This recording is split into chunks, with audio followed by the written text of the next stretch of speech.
Olá, ouvintes do Pauta Pública, eu sou Andréa Dipp, divido os microfones desse podcast com a Cláudia Jardim. Oi, Jardim. Oi, Dipp. Oi para você que está aqui com a gente, acompanhando o Pauta Pública. Parece meio absurdo, né? Mas teve uma época que o carnaval não tinha samba. Isso é coisa nossa. Existiam festas muito parecidas no Império Romano, no Egito Antigo e na Mesopotâmia, mas no Brasil, muitos historiadores apontam a origem do carnaval com os festejos chamados entrudos, que foram trazidos pelos colonizadores portugueses e eram comemorados 3 dias antes da Quaresma, que para os cristãos é o momento que antecede a Páscoa. Mas a partir do século XIX, os povos escravizados no Brasil começaram a estabelecer a sua versão dessa brincadeira do intrudo e que acabou se transformando numa das maiores festas populares do mundo e uma expressão de resistência cultural, de memória e, não menos importante que isso, também de alegria. Uma alegria que toma as ruas. Uma grande festa do povo para todo tipo de gente.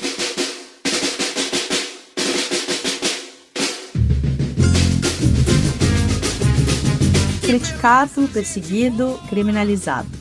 O carnaval resistiu ano após ano e se tornou parte inseparável da identidade brasileira.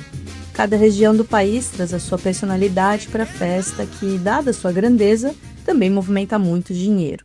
Segundo a Confederação Nacional do Comércio de Bens, Serviços e Turismo, a CNC, só no ano passado o carnaval movimentou 9 bilhões de reais em turismo. Mas de que é feita essa carne de carnaval? O que significa para o Brasil ter esses dias onde se pode brincar, dançar, suar, compartilhar as ruas? Como a essência do carnaval se mantém viva dentro desse negócio bilionário? E o que é essa essência, afinal de contas? O sucesso do carnaval contrasta num ambiente onde o racismo contra religiões de matriz africana é cada vez mais escancarado. E seus ritos e os tambores continuam aí, lutando para coexistir no meio dessa perseguição toda. Para abrir alas nesse debate e conversar sobre a importância do carnaval para a nossa cultura e até para a gente se entender, o Pauta recebe hoje a pesquisadora e cientista da religião, Cláudia Alexandre. Cláudia, bem-vinda ao Pauta Pública, é um prazer ter você com a gente. Obrigada pelo convite, quero saudar as pessoas que estão aí conectadas no Pauta Pública. Cláudia, a nossa primeira pergunta ela pode parecer um pouco simples, mas é que é sempre bom a gente entender, né? Por que a gente faz festa? Por que a gente tem o carnaval? O que o carnaval representa na nossa cultura? Essa pergunta é muito legal de responder, até porque ela é uma pergunta que vai depender para quem você está fazendo, né? Eu vou falar na perspectiva negro-africana, da cultura afro-brasileira, das expressões afro-brasileiras, que é o meu interesse de pesquisa e também a minha vivência, né? Quando a gente vai falar de festas e carnaval, esse carnaval que a gente conhece por boa parte do Brasil, ele está muito ligado às nossas heranças negro-africanas. Então, quando você pergunta por que a gente faz festa, quando a gente vai acessar alguns estudiosos, entre eles o professor Luiz Antônio Simas, ele vai falar que a gente faz festa para esquecer as tristezas. E eu acho que se a gente for olhar a origem das expressões negro-africanas, que vai culminar nesse carnaval que hoje a gente assiste na televisão, na área sudeste do país, agora está transmitido para todo o país, que é esse carnaval das escolas de samba, a gente vai falar que é esse mesmo o motivo dessa festa, dessa herança negro-africana que a gente recebe. Os cantos, as expressões, o gesto e o corpo foi utilizado para o negro em cativeiro, em situação de escravizado, para se comunicar.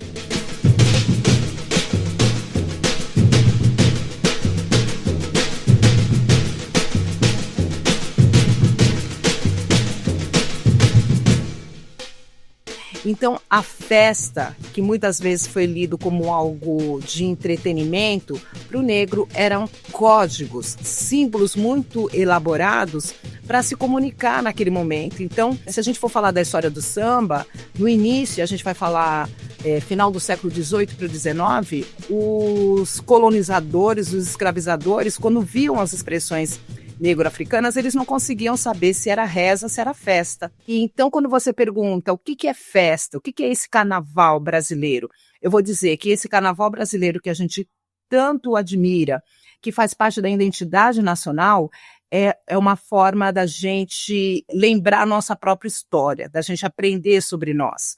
né? Se a gente for falar dos sambas enredos que as escolas de samba nos trazem, elas trazem a história, principalmente os sambas ligados à cultura afro, às religiosidades. Ele traz a história de um povo que não está contada nos livros. Então, em algum momento, a festa, ela significou um grito pela liberdade e hoje ela ainda significa, se você for falar sobre a história das escolas de samba, atos de resistência.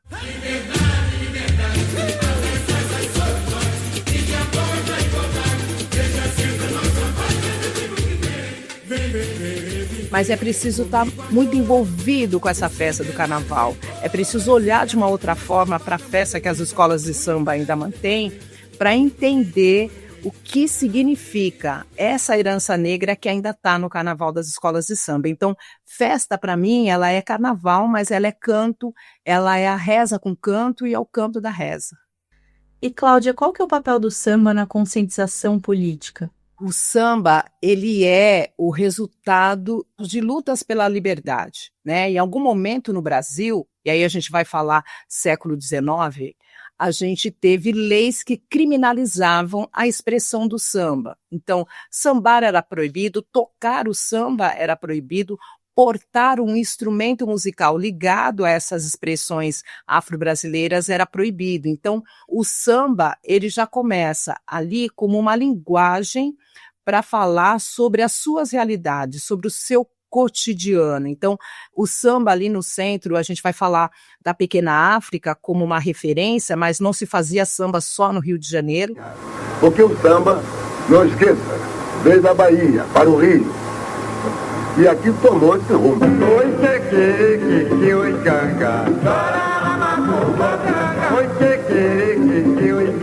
Por que aquele samba do Rio de Janeiro fica tão famoso? Primeiro, pelas expressões que foram possibilitadas pelo encontro da musicalidade baiana com a musicalidade carioca. E, num segundo momento, porque o Rio de Janeiro, naquele momento do surgimento do samba, era a capital do Brasil. E ali, quando o samba surge como um elemento da identidade nacional, ele surge como esse ato de resistência de negros que escreviam letras, que faziam os seus improvisos, que dançavam nas praças, que tinham suas rodas de samba invadidos pela polícia, que eram denunciados pela imprensa, porque naquele momento o samba não era só tocar e dançar, também estava ligado às religiosidades, né? A gente tem esse ano a própria Mangueira que está falando sobre a cultura banto que vai dar origem às escolas de samba ali no Rio de Janeiro. Sou a voz do gueto, dona das multidões, matriarca das paixões, Mangueira. O povo banto que floresce nas vielas, orgulho de ser favela. Sou a voz do... Quando você pega o processo histórico, ele está ligado, primeiramente, a essa forma do negro dizer das suas riquezas e contribuições para a constituição da sociedade brasileira, mas ele vai passar por todos os momentos políticos do Brasil. E você vai ter um momento em que ele é perseguido por conta da ditadura, ainda reforçado pela questão racial. Você vai ver aqueles momentos dos planos econômicos, aquela loucura que acontecia no Brasil, os sambas enredos satirizando a mudança dos momentos que a moeda ela era super instável e a cada momento vinha um plano econômico. A gente vai ver a denúncia, né, de resistência contra as violências contra as minorias, como aconteceu com a própria Mangueira, quando ela vai e fala sobre o caso Marielle. O samba, e sempre foi assim, ele dá a voz para uma parcela que ela está esquecida pela política pública. Então, se a gente for estudar a história do samba a partir das linguagens da poesia e da escrita, a gente vai ver o quanto a gente consegue registros e registros de denúncias sobre as desigualdades no Brasil. Cláudia, e quando a gente pensa nos rituais, né, nos ritos africanos que estão presentes na escola de samba, onde eles estão? Assim, se a gente pudesse visualizar o enredo de uma escola de samba, as alas, como que a gente pode traduzir isso para esses rituais africanos? Quem nos traz a possibilidade de destrinchar essa questão, né, essa forma entrelaçada das culturas negro-africanas em suas manifestações, é a professora Helena Teodoro, do Rio de Janeiro, que é uma enredista, uma intelectual negra muito reverenciada pelas intelectuais que estudam o samba na academia, as escolas de samba que levam para a produção da ciência o tema do samba. A gente vai dizer que as escolas de samba ela nascem no contexto de exaltação à riqueza e às ancestralidades negro-africanas. Quando a gente vai falar de concepção negro-africana, a gente vai dizer de uma visão de mundo onde nada se separa, ou seja, deuses, natureza, homem, mulher, a festa, a morte, o nascimento, eles são celebrados nas comunidades negro-africanas. E a gente tem a manutenção dessa herança de visão de mundo nos terreiros de candomblés, de umbandas e quimbandas, enfim, das religiosidades negras, e que vai culminar nas expressões de festa que saem desses terreiros.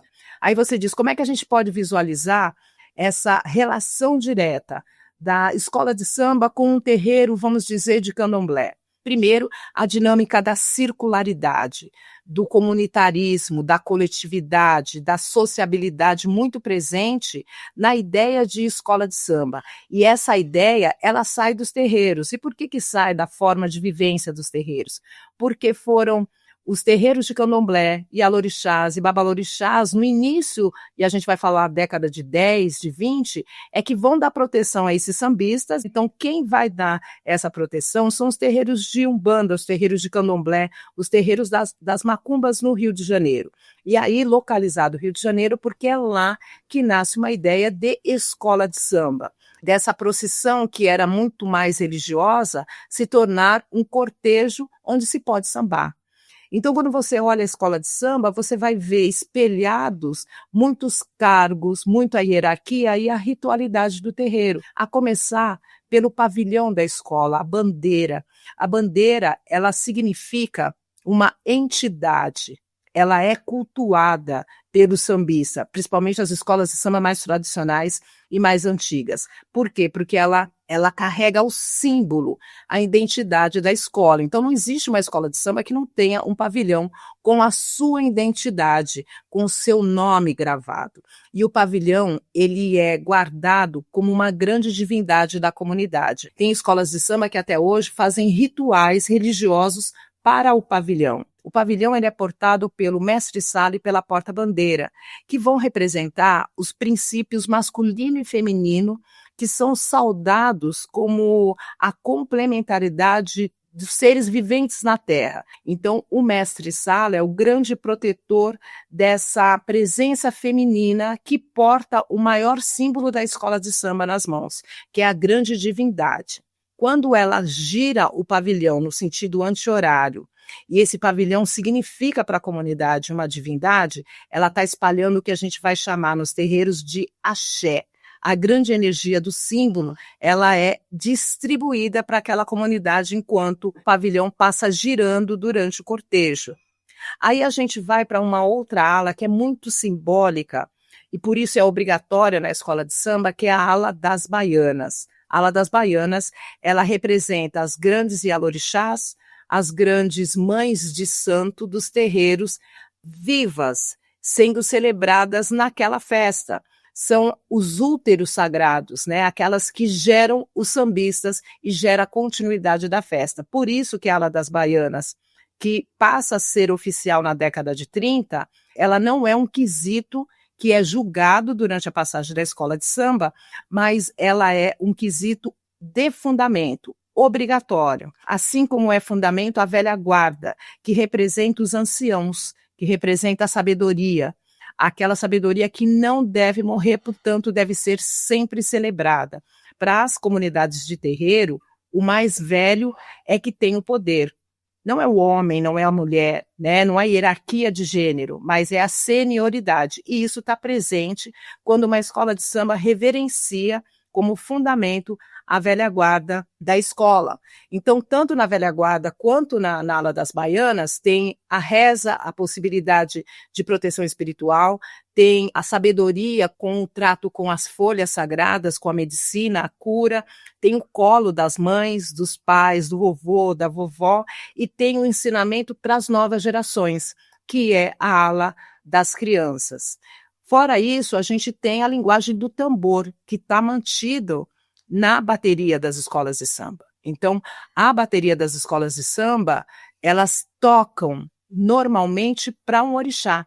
Isso a gente vai ver em várias escolas de samba do Rio de Janeiro que mantém toques tradicionais de orixás na base do ritmo da sua bateria, que representa a linguagem primeira, o corpo, depois do corpo, a primeira linguagem é a linguagem do tambor, que liga todas as etnias que vieram num complexo étnico dentro dos navios negreiros para o Brasil.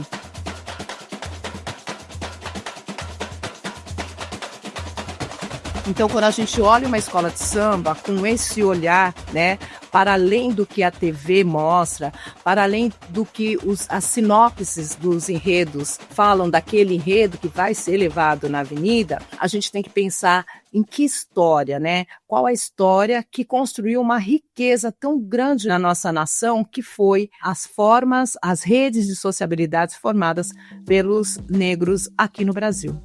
E você acha que ao longo do tempo foi acontecendo também um esvaziamento das pautas políticas do carnaval, seja por consequência de apropriação cultural ou econômica? Como que você vê isso? Eu acho que o carnaval das escolas de samba, em certo momento, e aí a gente vai fazer um divisor, né? O que era o carnaval das escolas de samba até a década de 30, quando há oficialização das escolas de samba no Rio de Janeiro, e da década de 60, quando acontece essa oficialização dos desfiles das escolas de samba em São Paulo. Até a década de 30, no Rio de Janeiro, era coisa de preto, vamos dizer assim. Então, era um lugar discriminado, era um lugar que estava sempre associado ao imaginário de violência, associado à confusão, à bagunça. Então, era um espaço totalmente inferiorizado. A partir da década de 30, a gente tem, além da popularização do rádio, da imprensa, da mídia, a gente vai ter a Era Vargas com aquele ideal de populismo, de popularidade. Aí a gente começa a ver a aproximação do surgimento da indústria cultural, e aí sim tem a ver com quando você fala de apropriação, porque aí começa a se entender que aquela manifestação, além de muito popular, ela pode se transformar num produto. Então, quando há a mediatização, a partir da década de 80, e a exploração dessas expressões culturais pela indústria de consumo, a gente vai perceber duas coisas. Primeiro, a gente vai perceber há um esvaziamento, sim, da cultura, da história, porque é produto, e produto a gente sabe que está voltado ao poder do capital, e o quanto ele pode render economicamente, e aí a gente começa a ver uma padronização desses desfiles, a gente começa a ver uma interferência no próprio enredo que a escola de samba traz. Até a década de 30, o carnaval falava da negritude, falava da mulher negra, falava dos reis e rainhas africanos, falava da situação de miséria, cantava a situação do morro, a situação da fome, e isso, se estava ligado à população negra, ninguém dava bola, ninguém reclamava que a escola falava da macumba, ninguém reclamava que a escola exaltava os orixás, e as escolas surgem exaltando esses terreiros. Agora, a partir da década de 80, começam a se questionar por que a escola de samba tem que falar de tema negro, por que a escola de samba tem que falar de orixá. A escola de samba passa a não ter direito de falar sobre si. Então, há sim uma interferência, há sim uma mediatização, e há o que eu sempre falo, Cláudia e André, eu sempre digo que assim, há uma equação que precisa ser solucionada, que é a tradição que a gente não pode perder e o que a gente pode chamar de modernidade, de transformação do meio social, para que a gente possa proteger a nossa própria história. Não é porque hoje o carnaval está digitalizado, não é porque a gente precisa ganhar números em audiência e vencer o campeonato que a gente tem que que se perder da nossa história. Né? Há um provérbio africano que fala: se você não sabe de onde você veio, você não conseguirá chegar até onde você precisa ir. Então você precisa sempre reverenciar o seu passado e utilizar essa sabedoria para as suas melhorias no presente. Isso é muito negro africano, isso é muito cantado dentro das escolas de samba. Eu queria fazer um adendo no que você disse agora, Cláudia, porque teve justamente isso, né? Uma polêmica do carnavalesco Paulo Barros, que ele disse que os desfiles de carnaval com temática africana são todos iguais e ninguém entende nada. Não, você sabe que eu tô rindo porque, assim, na verdade, o Paulo Barros é um grande vencedor do carnaval carioca, já trabalhou no Carnaval de São Paulo, e surpreende muito ele fazer esse tipo de desqualificação do tema que é inerente, vamos dizer assim, à própria escola de samba. E no momento em que o Paulo Barros diz isso, que ninguém entende nada e que os enredos falam a mesma coisa, Milton Cunha, que também é um comentarista, que vai estar aí novamente comentando o carnaval nessa emissora de grande audiência, ele vem e diz que, assim, é o lugar, e eu concordo, é o lugar onde a gente precisa aprender sobre essa nossa história. A gente não pode deixar se perder. Se a escola de samba não me falasse que existiam reis e rainhas negros, que o negro era lindo, eu, Cláudia, aos 10 anos de idade, sofreria muito mais com o racismo que eu tive na escola. A escola só me mostrava o negro no dia 13 de maio, açoitado, e quando mostrava zumbi como um criminoso. Então, assim, a escola de samba está ensinando para a sociedade o que é a cultura negra.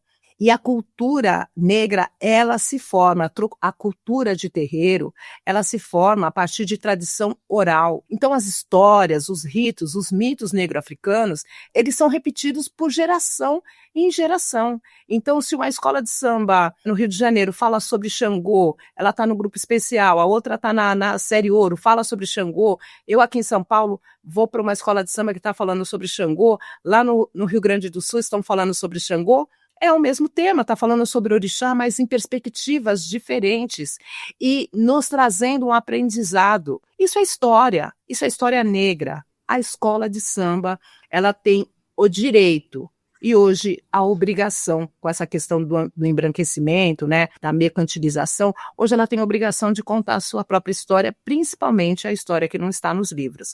Eu não concordo com o Paulo Barros. São várias etnias que vieram, cada uma com as suas culturas, cada uma com uma história que tinha que estar registrada. Na história do Brasil, que ficou 300 anos escravizando esse povo e não está registrado. A escola de samba é esse espaço. É um espaço de cultura, é um espaço de resistência, é um espaço de manifestação cultural, mas é um espaço de conhecimentos. Esse ano a Gaviões da Fiel também traz África. Pela primeira vez na história, a escola de samba vai se debruçar com a história de uma tradição negro-africana, vai falar sobre orixá, está trazendo esse conhecimento para uma legião de seguidores que tem a Gaviões da Fiel.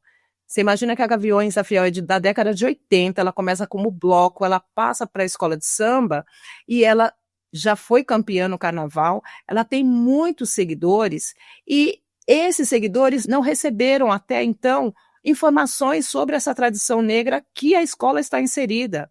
Então, assim, tem muito valor nas narrativas das escolas de samba e a gente não pode permitir que seja desqualificado. E, Cláudia, você estava falando um pouco sobre essa demonização, né? E aí a gente viu recentemente a Cláudia Leite mudar a letra da música Caranguejo para não saudar a Iemanjá.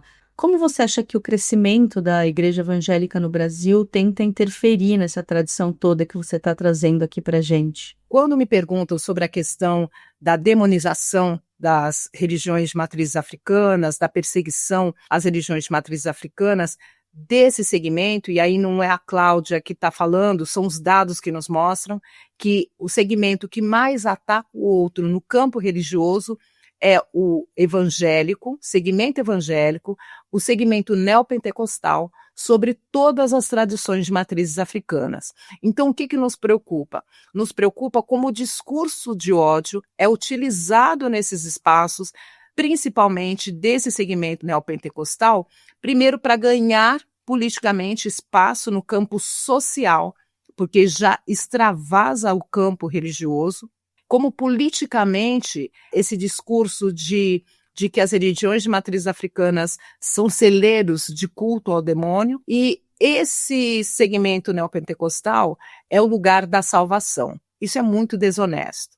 Primeiro que são duas religiões de cultos diferentes. O pecado, por exemplo, não está no discurso das religiões afro-brasileiras, né? A punição não está no discurso das religiões afro-brasileiras, e nos terreiros não está o discurso do demônio e do diabo, porque não faz parte da concepção das religiões negro-africanas ou de tradições de matrizes africanas. Então, o que eu acho que essa pauta sobre intolerância, que a gente já debate, que é racismo religioso, ela é urgente, né? Nós precisamos de políticas públicas e que a lei contra essas violências ela seja efetiva. No Brasil, a liberdade de crença, o livre exercício dos cultos e a proteção dos locais religiosos são garantidos pela Constituição, e a violação desses direitos é considerada crime, com punições que podem levar à prisão. Então a gente precisa cada vez mais de políticas públicas de proteção a essa cultura. Porque quando a gente fala de religião de matriz africana, a gente não está falando só de instituição religiosa. A gente está falando de tradições, a gente está falando de cultura, e que se o nosso Brasil contasse com honestidade sobre a história do Brasil, sobre como foi o processo violento da escravização, hoje a gente não seria tão confundido com essas fake news sobre o que são as religiões de matrizes africanas. Elas são muito mais tradições do que uma instituição de conversão. Oi, gente, uma pausa rapidinho e já voltamos para a entrevista. Sou Estela Diogo, produtora aqui do Pauta Pública. Se você está gostando das nossas conversas e acha que o programa tem que chegar em mais pessoas, compartilhe o episódio e nos dê 5 estrelas aí no seu tocador. Você também pode colaborar com o nosso trabalho se tornando uma pessoa aliada. Acesse apoie.apublica.org e saiba mais. Tenho a sensação que antes o samba enredo ele permeava muito mais a nossa cultura, né? A gente cantava os sambas da Portela, da Mangueira, do Salgueiro, que são clássicos que até hoje muita gente consegue cantar. E a gente não vê mais isso. O que aconteceu? É por conta desse embranquecimento que você diz? Pelo fato da gente estar inserido numa sociedade cada vez mais evangélica e logo, então, essas manifestações culturais de matriz africana acabam sendo demonizadas? Como a gente explica esse desarraigo? O samba enredo que a gente conheceu está com os dias contados? O samba enredo não, ele sempre vai existir na maneira de que as escolas de samba elas são culturas e elas não vão desaparecer. A ameaça, porque como você disse, cada vez mais o Brasil se torna cristão e cristão evangélico. E isso nos coloca atentos de como vai ser as nossas relações, como é que vai ser a questão das nossas expressões, como é que vai ser a questão das diversidades. A gente realmente está ameaçado por esse segmento que não só alcança o poder, mas também ele está abrangendo vários segmentos da sociedade. Então, assim, os sambas enredos, eles não desaparecerão. Os temas, eu vejo com muita felicidade que desde 2022 os temas nas escolas de samba estão cada vez mais negros, né? Então, quando a gente vai pegar as escolas de samba do Grupo Especial do Rio de Janeiro, por exemplo, das 12, 9 estão falando sobre negritude e inserindo a história dos orixás. Isso já é uma resposta para essa intolerância religiosa tão crescente, ao racismo religioso tão evidente que nós estamos passando. Então, é necessário que os sambas enredos tenham essa abertura. Agora, quando você fala de popularização dessas letras, elas têm a ver com a mídia. Por exemplo, entre a década de 80, 90 até o início de 2000, a gente tinha muitas emissoras de rádio que veiculavam os sambas enredos, né? A gente tinha mais interesse, principalmente a década de 90, ela foi muito, muito fértil para a divulgação de sambas enredos, acho que na década de 70 e 80, né? A gente ouvia os sambas enredos muito mais nas rádios, em todos os horários, a gente tinha programas musicais que colocavam nas mais pedidas os sambas enredos, a gente tinha os programas de televisão levando compositores, puxadores de escolas de samba, e o samba enredo, ele ganhava popularidade, porque a gente tinha uma mídia que impulsionava isso. Hoje está mais diverso, né? Porque a gente tem uma mídia digital, a gente não tem mais aquele glamour de comprar um disco e levar para casa para ouvir o disco com a família, para colocar no fundo musical das festas. Então, a mídia, ela tratava de vender o disco. O que eu quero dizer é que muitos sambas enredos eram eleitos pelas próprias gravadoras que financiavam a execução desses sambas enredos. E eles chegavam massivamente para o consumidor, né? Hoje, logicamente, a gente tem uma mídia digital viralizando, a gente tem as redes sociais que estão, logicamente, fazendo isso ter um alcance. Mas antes, a massificação, ela fazia parte de um projeto para vender discos também. Então, você pode fazer uma pesquisa rápida à época dos discos, dos LPs, como esses sambas enredos eram executados. Então, eles eram executados porque precisava vender disco. Para vender disco, precisava que ele tocasse. Para tocar, era investir na rádio e fazer com que esse gosto se tornasse popular. A gente tem uma intervenção muito forte da indústria cultural nos nossos gostos musicais e no que a gravadora mandava. É uma questão de poder, né? E como você vê o crescimento dos blocos de rua? Você acha que isso impacta de alguma maneira nas comunidades dos territórios do samba hoje? Diretamente. Eu vejo que tem a ver também com a indústria de consumo, tem a ver com os investimentos, porque quando você fala do crescimento dos blocos de rua, a gente vai falar de uma onda, né? E aí quando você vai olhar como essa dinâmica dos blocos aconteceram em São Paulo, você vai ver que grandes marcas vieram investir na manutenção e na formação e impulsionar que novos blocos surgissem. Há uma indústria de produção desse evento que traz grandes nomes do Carnaval da Bahia, do Carnaval do Rio de Janeiro, para puxar blocos, trios elétricos em São Paulo, que não era uma tradição da cidade de São Paulo. Primeiro, esse grande boom de blocos de rua, acho que precisamente de São Paulo, porque as outras capitais já tinham essa tradição e não tem escola de samba, né? Então, quando você fala impacta nesses territórios de samba, nas escolas de samba, impacta no sentido de que o investimento ele vai ficar sempre segmentado, né? Há um segmento de poder econômico que está consumindo os blocos de rua e que deixam de consumir o carnaval no sambódromo. E aí a gente tem uma outra questão, que é essas marcas que patrocinam isso. Enquanto houver publicidade, enquanto houver marcas patrocinando, esse carnaval, em especial de São Paulo, vai crescer ainda mais.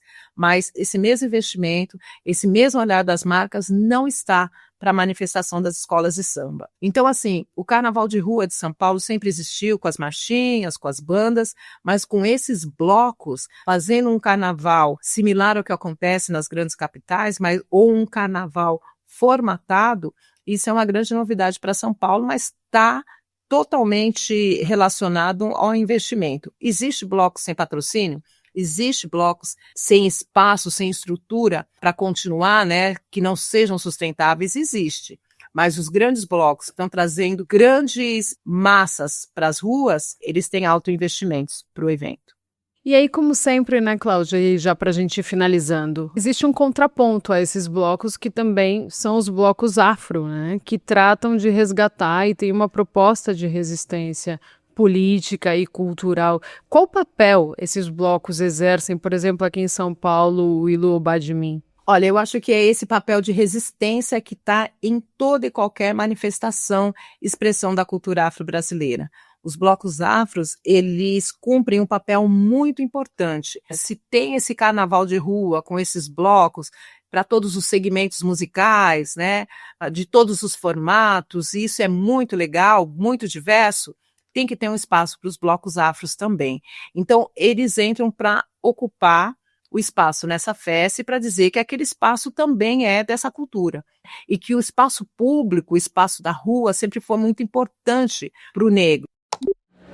Eu quero celebrar com vocês todos os heróis e heroínas negros e negras, cujas histórias estão em nossos nervos, circulam em nosso sangue, mas de quem só ficamos sabendo quando cavucamos em nossas raízes.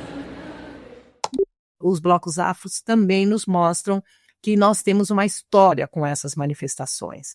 Quando você vai falar do Ilu Obadimim, que é o maior bloco afro hoje, formado por mulheres, ele também vai reivindicar esse lugar da mulher e da mulher negra, porque é majoritariamente formado por mulheres negras, ritmistas, criativas, compositoras, cantoras, que vão para as ruas, que usam a linguagem do carnaval para levantar as pautas que estão em torno dessa vivência, desse corpo da mulher negra nessa festa, e não é só na festa, na sociedade. Então, além desse bloco celebrar nomes importantes de mulheres negras na nossa história, principalmente na história musical do Brasil, ele também reafirma essa força, a potência e as pautas femininas negras. Então, os blocos afros, eles têm cumprido um papel determinante para a luta pela igualdade e pela luta antirracista também, aqui na cidade de São Paulo, e isso reverbera para todo o Brasil, né? Cláudia, os nossos ouvintes vão acompanhar essa pauta pública na sexta-feira de carnaval. Que maravilha. Então, o que você disse para esse povo que está com a gente aqui, que está ouvindo pauta em meio à festa? Primeiro, eu digo que a festa, ela é muito democrática, né? Então, que a gente tenha consciência disso, de que todos os corpos, todas as pessoas, elas têm direito a essa festa. Se formos falar sobre a presença negra na festa, a partir das escolas de samba, dos afoxés, dos blocos afros, eu peço sempre uma sensibilidade para uma história de vivências, de trajetória, de ancestralidade que está presente em cada corpo negro que festeja no carnaval. Seja nas escolas de samba, que vão estar com os enredos afros, sejam em blocos que não vão falar sobre os enredos afro, mas que estão nessa festa, principalmente porque algum dia um negro resistiu para que essa festa fosse de todos. Cláudia, muito, muito obrigada. Foi um prazer ter você com a gente aqui no Pauta e aprender com você sobre a história do nosso samba e do carnaval. Eu que agradeço o espaço, quero mandar um abraço para todos que vão estar interagindo aí com esse programa. Divirtam-se, o carnaval é nosso, é de todos nós, é de todas nós, é de todos nós. Grande abraço, obrigada, gente. Este podcast é uma parceria da Agência Pública com a Rádio Guarda-Chuva. Jornalismo para quem gosta de ouvir.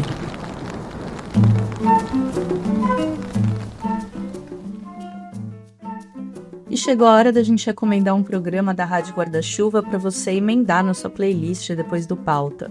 Acabou de estrear a nova temporada do Afluente, podcast que conta a história da Amazônia ou a partir dela, sempre com temas importantes do território. A estreia é um episódio sobre educação à distância no contexto amazônico, abordando o embate ocorrido entre indígenas e outras representações no Pará e o governo do estado. Se o assunto te interessa, não deixe de conferir nos tocadores do Afluente e também em todos os demais podcasts da Rádio Guarda-Chuva. Boa escuta!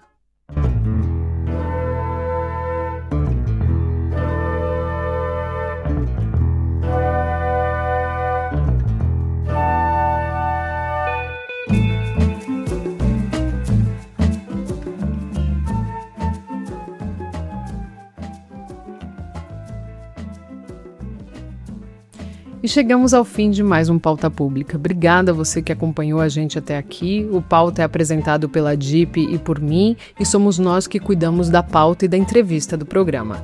A produção é da Estela Diogo, a edição e o roteiro são do Ricardo Terto. A identidade visual é da Tainá Gonçalves.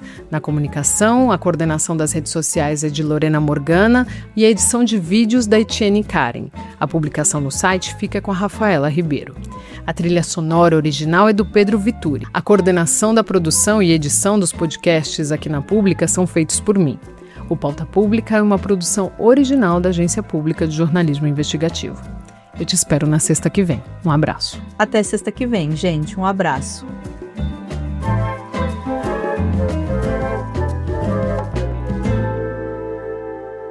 Esse programa usou trechos de áudio do canal Ilu Obademin, SBT Brasil e depoimento do músico e compositor Donga, publicado no canal Comunidade Quilombola. Também utilizamos nesse episódio as músicas Requebra e Banda Reggae Olodum, do grupo Olodum, Samba Enredo As Áfricas que a Bahia Canta, da Estação 1ª de Mangueira, e o samba enredo Liberdade, Liberdade, Abre as Asas sobre Nós, da Escola de Samba Imperatriz Leopoldinense.